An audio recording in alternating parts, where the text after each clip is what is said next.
sehat-sehat dimanapun kita berada. Amin. Terima kasih banyak sekali lagi untuk para narasumber yang bersedia untuk, mohon maaf sekali lagi direpotkan. Karena bagaimanapun kita membutuhkan banget untuk sharing-sharing pengalaman, ilmu, supaya kita semua, baik saya sebagai terapis maupun para orang tua yang saat ini masih mendampingi putra-putrinya, mendapatkan insight sehingga ada tips-tips yang mungkin bisa diterapkan di rumah.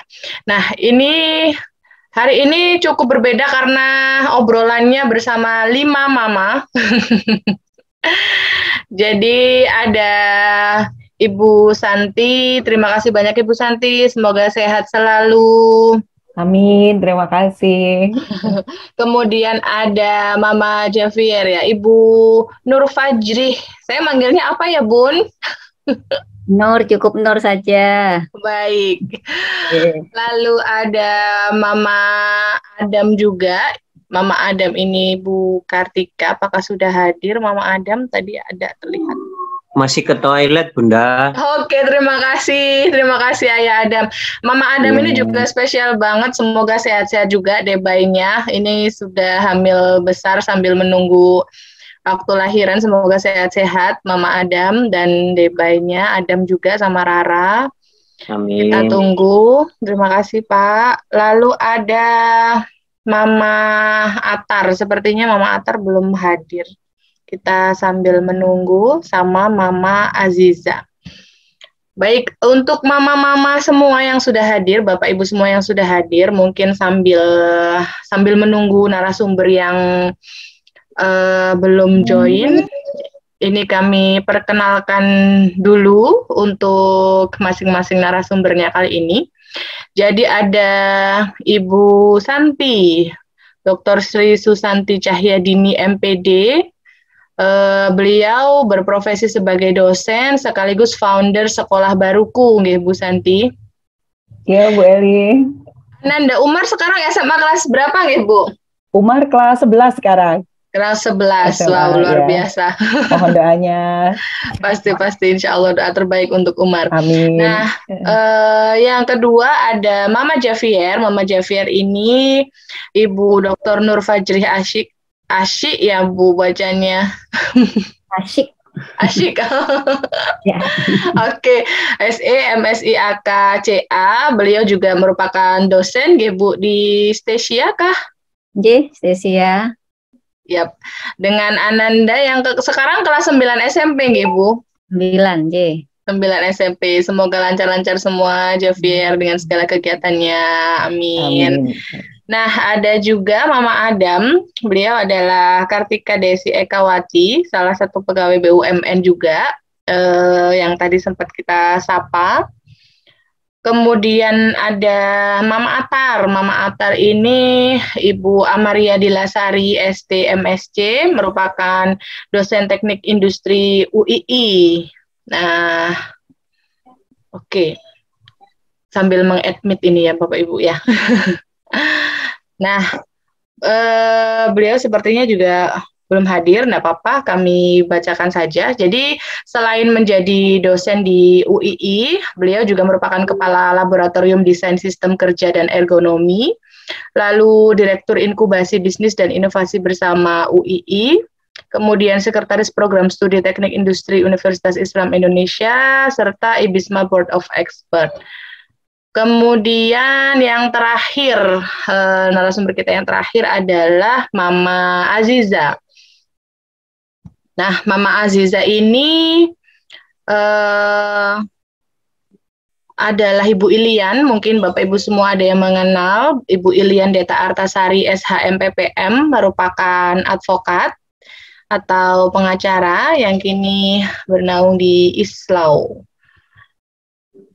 Baik, mungkin sambil menunggu kita bisa sambil sharing ya, mama-mama, karena waktu sudah menunjukkan pukul 7:10 dan peserta kita sekarang sudah 32 dengan kita. Jadi mungkin nggak apa-apa, nanti kita sambil ngobrol aja nggih. Karena biasanya kalau sudah ngobrol asik seru gitu lama banget, malah nanti tiba-tiba jam 8:30 gitu. Bagaimana Mama Umar dan Mama Javier sambil menunggu narasumber yang lain? Pripun? Ya, boleh ya gitu ya Mama Jafir ya, boleh ya. Atau mungkin saling menyapa dulu sesama narasumber nih. Iya, baru. Salam kenal. Iya, sama-sama. Kayaknya inget deh pernah ketemu Jafir deh lagi zaman kecilnya ya, Umar itu. Gitu ya. Lupa ingat saya juga, tapi nggak asing gitu. Oke, sehat selalu Nje, Mama. Ya, amin. Baik, nah Bapak Ibu semua, jadi hingga saat ini di Aurika pun atau di tempat-tempat yang lain, biasanya kita sharing di Aurika itu kan juga ada kelas EVT, ya Bu, kelas EVT yang diikuti oleh orang tua maupun profesional. Nah, dari para orang tua itu sering mempertanyakan bagaimana teknik, bagaimana tips, bagaimana kiat, atau mungkin mensiasati. Ini sebagai ibu pekerja yang pekerjaannya itu full dari pagi sampai sore, atau bahkan ada pagi sampai malam, sedangkan dihadapkan pada target anak, di mana anak itu harus dibahasakan sepanjang hari. Mungkin Bu Santi sama Bu Nur tadi kan pasti keinget ya gimana kita memperjuangkan anak-anak kita untuk bisa mendengar dan berbahasa, itu kan luar biasa sekali. Nah, seperti itu ada yang akhirnya bertanya apakah saya harus resign, ada juga yang kemudian konsekuensinya kalau resign itu sekian bla bla bla dan sekian macamnya dengan banyak konsekuensi yang harus ditanggung. Tapi kalau tidak resign itu akhirnya anak kurang mendapatkan input informasi bahasa. Nah, macam-macam dengan berbagai challenge-nya sendiri-sendiri oleh para mama. Nah, ini mungkin dari berbagai perspektif, ada Mama Umar, Mama Jafir, Mama Azizah nanti, Mama Atar dan Mama Adam. Mungkin ada yang bisa kita sharingkan. Boleh mungkin Bu Santi atau Mama Jafir dulu? Iya. Monggo. Mama Umar. Oke, Mama Umar, silakan Bu Santi. Ini saya pin dulu nggih. Iya. Ini Umar yang paling besar ya mungkin ya. Betul, Umar SMA, kemudian Jafir SMP, lalu ada Aziza kelas 2, kemudian Adam kelas 1, lalu Atar. Monggo Bu Santi. Jadi kakak tertua ini ya. Baik, terima kasih Bu Eli. Kemudian salam kenal untuk semuanya, baik narasumber maupun mama-mama yang hadir malam hari ini ya. Senang sekali, mudah-mudahan ada manfaat yang bisa diambil oleh mama semuanya ya. Jadi Umar itu di tahun 2007 ya, 2 tahun ya. Di 18 bulan terdeteksi, kemudian pakai ABD di usia 23 bulan, langsung EVT juga di 23 bulan itu ya ke Surabaya. Waktu itu posisi tinggal di Semarang ya. Jadi Semarang Surabaya ditempuh, dan ketika memang harus intens, akhirnya saya kembali ke Malang dan LDR. Jadi posisinya waktu itu membersamai Umar, kemudian juga LDR dengan suami selama 8 tahun ya, karena harus dari Semarang suami ke NTB. Nah, jadi dan kondisi itu memang betul seperti disebut oleh Bu Eli tadi ya, ada galau dan lain ini, resign atau lanjut atau gimana ya, karena memang kondisinya itu membutuhkan berpikir cepat, berpikir waras dan juga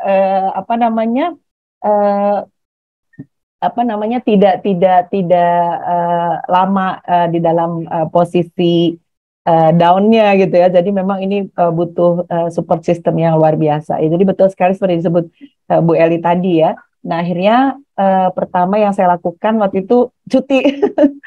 Cuti dulu ya, itu cuti untuk ya satu sisi berpikir gitu, ada waktu jeda berpikir ya, satu sisi juga kita orang tua juga harus menata emosi ya, karena memang kalau rasanya untuk saya waktu itu cepat sekali gitu ya, begitu, karena diagnosisnya Umar itu setelah mencari kemana-mana gitu ya, mencari kemana-mana ke sekian dokter ya dan lain, dan baru kemudian di Berat terakhir dan ada hasilnya itu. Jadi rasanya ketika diagnosis belum turun, kita kayaknya siap gitu. Begitu diagnosis turun, kok kayaknya nggak siap gitu. Nah, habis gitu langsung bertubi-tubi, harus EVT, harus ini gitu. Kemudian juga kita sendiri menata perasaan juga ketika itu. Jadi kayaknya kok harus berpikir cepat, akhirnya cuti dulu ya. Apalagi saya LDR ya ketika itu.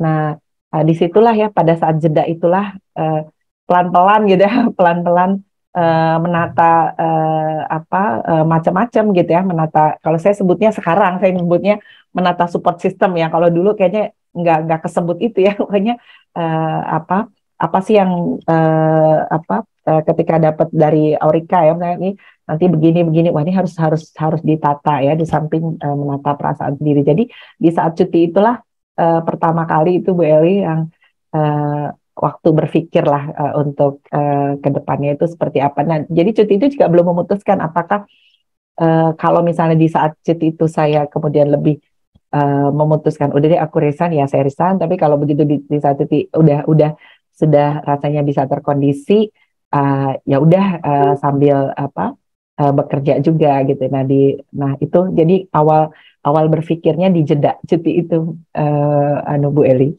awalnya. Yeah. Luar biasa. Cutinya berapa lama itu, Mah? Waktu itu 3 bulan. Wow. Itu sudah menjadi dosen gitu. Iya, sama ngelola sekolah itu ya. Jadi di 3 bulan itu saya nggak mau ngurusin pekerjaan lah ya. Maksudnya ya sedikit-sedikit, hanya ya sedikit aja gitu ya, bimbing atau apa gitu. Yang lain-lainnya saya pakai berpikir. Dan karena waktu itu udah berapa ya, kira-kira bukan 50-50 ya, tapi waktu itu posisinya mungkin 70-30 resign gitu. Jadi makanya agak dikeluarin udah deh gitu deh, pokoknya gitulah. Pokoknya saya harus mikir dulu gitu ya, saya harus mikir. Dan bahkan waktu itu sempat juga tuh, kalau pas sekarang bisa ketawa ya, jadi aku jadi penulis aja gitu.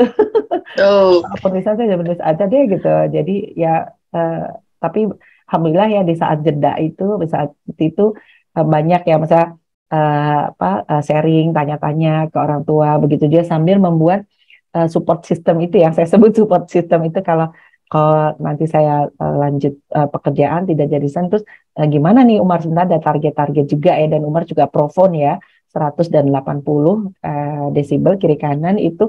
Nah ini juga nggak bisa main-main ya, apalagi di satu sisi ada challenge ya, seperti disampaikan dokter THT, kemudian juga dapat wawasan dari Aurika. Ini bagus nih gitu kan, ada deteksi dini gitu ya. Nah jadi di satu sisi ya itulah kegalauan tingkat nasional melanda gitu ya. Nah jadi seperti itu.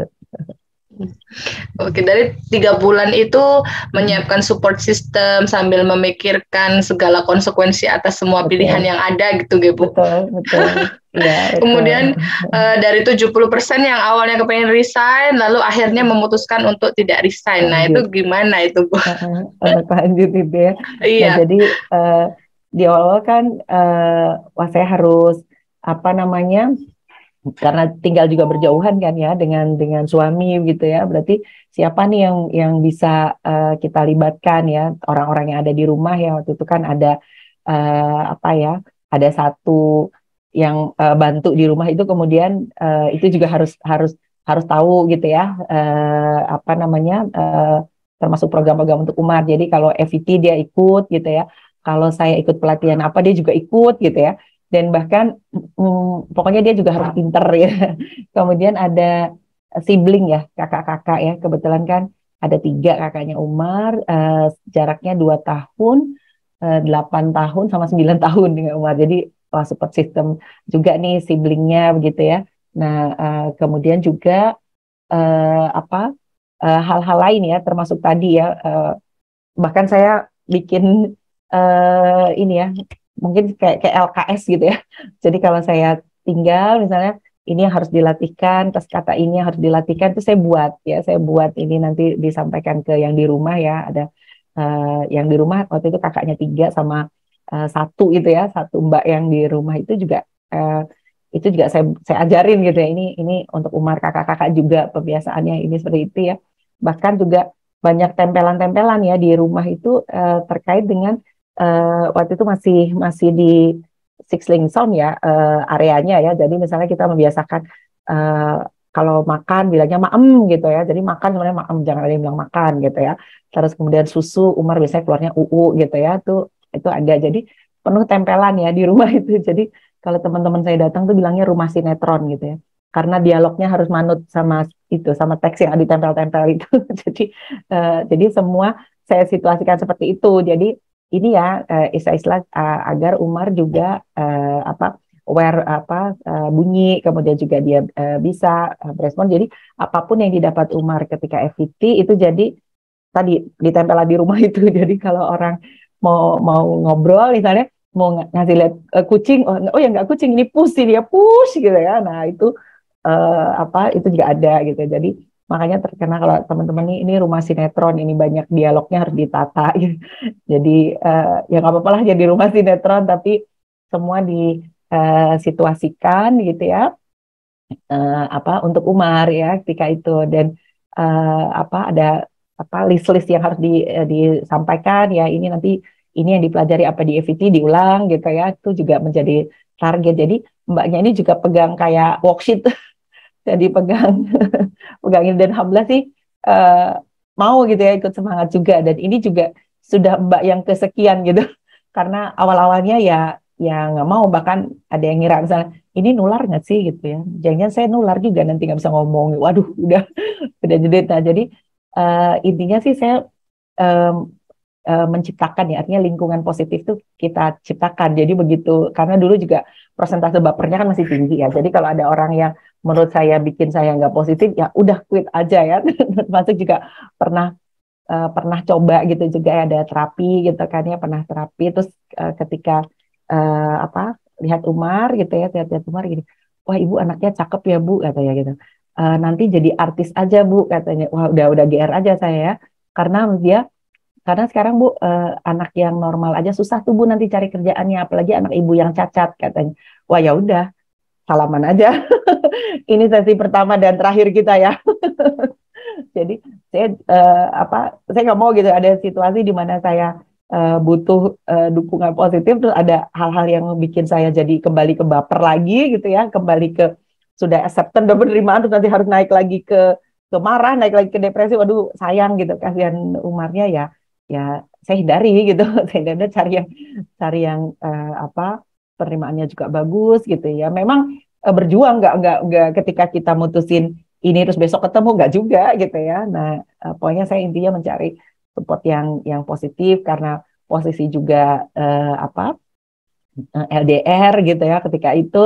Dan begitu bagus juga inti kita semua ya lanjut. Kalau ada hal-hal di antara support system itu yang mengganggu dalam tanda petik ya, maksudnya mengganggu perasaan kita atau mengganggu emosi kita, jadi balik lagi udah ke penerimaan, balik lagi ke marah, balik lagi ke depresi, itu sayang gitu ya. Jadi saya ingat pesan dokter THT-nya itu ya, ketika diagnosis disampaikan kan kita masih sudah tahu sendiri ya semuanya, terus ditanya kan mau nangis berapa lama nih katanya, mau sehari, 2 hari, setahun, 2 tahun silahkan, tapi waktu yang berlalu itu sama dengan nanti ibu meninggalkan hari-hari yang berharga buat anak ini gitu ya. Mau nangisnya berapa lama gitu ya, ya terserah aja kata dokter ya. Dan tapi itu artinya ibu menyia-nyiakan gitu ya, menyia-nyiakan kesempatan yang baik untuk anak hanya untuk meratapi. Nah jadi saya ingat terus, jadi kalau begitu ada bikin sesuatu yang nanti saya bisa itu tadi ya, balik sedih, balik ini lagi, lebih baik tinggalin deh, lebih baik ini deh gitu, mulai dari nol lagi atau nyari lagi nggak apa-apa gitu ya, tapi yang penting baik gitu untuk semuanya, untuk kesehatan mental semuanya ya. Nah ini kesimpulan saya hari ini gitu. Kalau kemarin ya mikirnya tentu dengan penuh emosi ya, maksudnya mencari-carinya ya seperti itu ya. Nah kira-kira itulah pokoknya intinya, mencari support yang positif ya untuk semuanya, agar kita juga bisa ya kalaupun dikatakan membuat program atau membuat aktivitas gitu, bisa membuat aktivitasnya itu dengan berpikir yang tidak kalap gitu, tidak kalut gitu kan. Jadi target-targetnya juga jelas. Nah, itu sih kira-kira.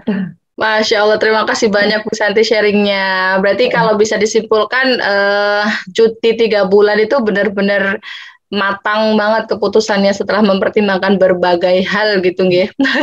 Tapi nggak langsung matang 3 bulan loh, Mbak. Iya. Masih terus aja galau. Terus berjalan terus Iya. sambil membersamai. Jadi kalau bisa disimpulkan berarti kita mengerahkan semua pasukan nih Bu ya. Ada siblings tadi, kemudian Mbak yang juga diajak dilatih untuk gimana cara ngomong ke Umar.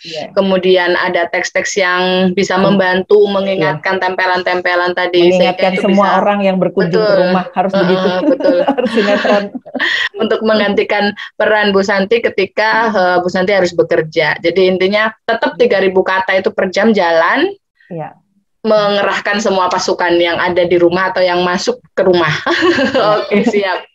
Terima kasih banyak Bu Santi. Nah, sekarang kita ke Mama Javi. Akan saya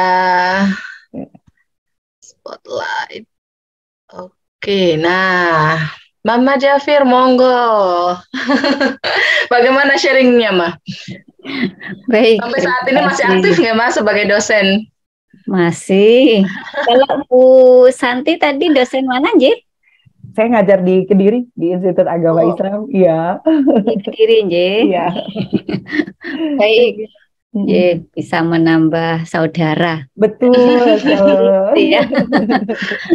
Baik, terima kasih Bu Eli, Bu Santi, dan ini sudah ada dari Mama Atar, Bu Dilan, dan Mama yang lain. Bismillahirrahmanirrahim. Assalamualaikum warahmatullahi wabarakatuh. Waalaikumsalam warahmatullahi wabarakatuh. Alhamdulillah, tentunya puji syukur kehadirat Allah kita panjatkan sampai dengan hari ini kita diberikan nikmat yang luar biasa, yaitu nikmat sehat. Meskipun kita bertemu secara online, insya Allah tidak akan mengurangi makna pertemuan ini untuk kita bisa sharing bersama-sama sebagai orang tua yang mendapatkan amanah yang luar biasa. Karena Allah sudah meyakini bahwa kitalah bunda-bunda, papa-papa yang memang bisa mengasuh putra-putri kita dengan segala macam kelebihan dan kekurangannya. Amin. Dan yang harus kita syukuri, meskipun tadi sebenarnya sama yang disampaikan oleh Mama Santi gitu ya. Bagaimana kalau saya sendiri 7 tahun menunggu memiliki anak gitu ya. Setelah 7 tahun mendapatkan anugerah luar biasa Javier gitu ya. Nah, bagaimana 7 tahun menunggu kemudian mendapatkan seorang anak yang lucunya minta ampun gitu ya. Kemudian senangnya minta ampun, merupakan kebahagiaan yang luar biasa. Meskipun saat itu gitu ya, setelah berjalannya waktu umur 22 tahun, umur 20 tahun saat itu 20 bulan gitu ya. Itu saya masukkan Javier itu ke sekolah playgroup ya. Dari sekolah playgroup di sekolah swasta di Surabaya, kemudian gurunya itu mengevaluasi karena setiap kali Javier ini dipanggil tidak respon. Kemudian setelah 2 bulan berjalan, kami mendapatkan arahan untuk memeriksakan Javier. Ini kemungkinan autis. Pertama di evaluasi itu autis karena sekali dia fokus pada mainan tertentu sudah tidak merespon lingkungan sekitarnya gitu ya. Tapi setelah diperiksa dia bukan autis. Nah, berarti kalau pada saat dipanggil dia tidak merespon, ada sesuatu ini gitu ya. Kemudian kita bawa ke Dr. Sutomo, dan dari kebahagiaan yang saat itu gitu ya, kami merasakan tuh kebahagiaan sesaat gitu ya, setelah 7 tahun menunggu. Kemudian mendapatkan sebuah informasi anak kami itu tidak bisa mendengar, seperti dunia itu sudah runtuh gitu ya saat itu gitu ya. Artinya shock iya, down iya, kemudian nangis tidak berhenti gitu ya. Yang kami lakukan adalah mencari referensi karena yang disampaikan oleh dokter ya sudah tidak bisa sembuh, selamanya nggak bisa dengar gitu ya. Dan yang kami lakukan adalah kami harus berikhtiar, sehingga memang seperti yang Bu Santi alami gitu ya, saya ke kampus minta cuti 2 bulan gitu ya. Kemudian kemana, selama cuti kemana? kami tidak berpikir panjang, kami download di internet, ada pengobatan di Jakarta, berangkatlah kami ke Jakarta, ya. Pada saat itu adiknya Javier sudah lahir, umur 3 bulan. Sehingga bagaimana membawa anak bayi 3 bulan gitu ya ke Jakarta. Jadi yang namanya mobil kami bongkar kursinya gitu ya.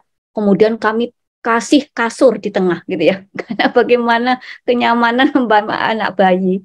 Karena di Jakarta kan ada pengobatan alternatif gitu ya. Itu ikhtiar lah, salah satu bentuk ikhtiar. Selama 1,5 bulan di Jakarta sampai hari raya Idul Fitri, kami yang biasa berkumpul dengan orang tua terpaksa harus merayakan hari raya sendiri di Jakarta, gitu ya. Hanya mencari pengobatan yang kami menginginkan anak ini bisa normal seperti yang lainnya, gitu ya. Tapi karena ternyata tidak ada, kami merasa bahwa tidak ada perubahan berarti, kemudian selalu kami kontak dengan dokter THT saat itu yang memegang Javier.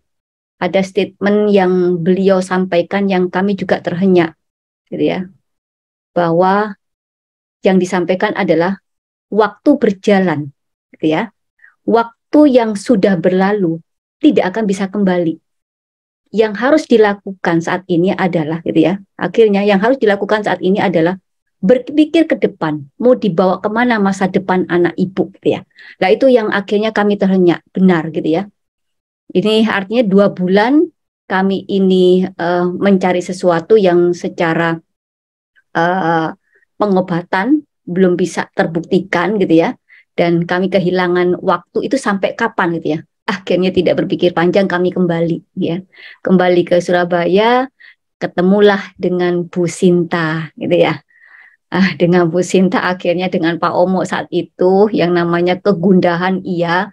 Bagaimana kami harus melek gitu ya, bahwa apa yang sudah kami lakukan cukuplah sebagai bukti pada Javier nanti kalau sudah besar, bahwa kami sudah berusaha sedemikian rupa, tidak berhenti gitu ya. Kemudian konsultasi ke Bu Sinta untuk dilakukan bagaimana treatment untuk anak ini, apakah sudah benar-benar tidak bisa mendengar gitu ya. Alhamdulillah dengan arahan Bu Sinta dengan Pak Omo itu memberikan kepada kami kekuatan gitu ya, bahwa gitu ya dengan tingkat dari hasil BERA itu, Javier itu yang sebelah kiri desibelnya adalah 70, yang sebelah kanan 90. Menurut informasi dari Bu Sinta saat itu, ini masih ada gitu ya, masih ada sisa pendengaran. Itu yang harus kita syukuri gitu ya. Jangan berkaca pada anak normal gitu ya. Karena ini adalah anak khusus yang diamanai kepada kita. Kalau membandingkan dengan anak normal, ya akan down terus kita gitu ya. Artinya membandingkannya tentunya masih ada sisa pendengaran yang masih bisa dioptimalkan pada Javier gitu ya. Itu yang kemudian yang harus kami lakukan saat ini adalah anak itu bisa mendengar, tapi fasilitasi dengan hearing aid gitu ya. Kami nggak berpikir panjang saat itu gitu ya. Apapun untuk anak pasti akan kita lakukan sebagai orang tua. Berapapun itu pasti akan kita lakukan sebagai orang tua gitu ya. Akhirnya dengan menggunakan hearing aid gitu ya, alhamdulillah kita sudah di jadwal terapi saat itu Aurika masih di Margorejo gitu ya. Di Margorejo kami ketemu di situ tuh sama Javier tuh di Margorejo. Ya gitu ya, ya, alhamdulillah di Aurika. Kemudian saat itu saya sudah mulai aktif kembali ke kampus, tapi karena ada jadwal terapi tertentu, saya memandang bahwa saya tidak perlu meninggalkan pekerjaan karena bagaimanapun untuk anak-anak ini kami juga harus aktivitas merawat anak-anak berbiaya gitu ya. Dan ternyata gitu ya, melihat dari hearing aid seperti itu ya, ini alat. Nah, ke depan pasti alat ini juga akan semakin yang namanya alat elektronik gitu ya, tentunya harus terus diupdate dan itu berbiaya. kami harus meningkatkan kualitas anak-anak ini tidak gratis, sehingga gitu ya, kalau tidak bekerja kita dari mana gitu ya.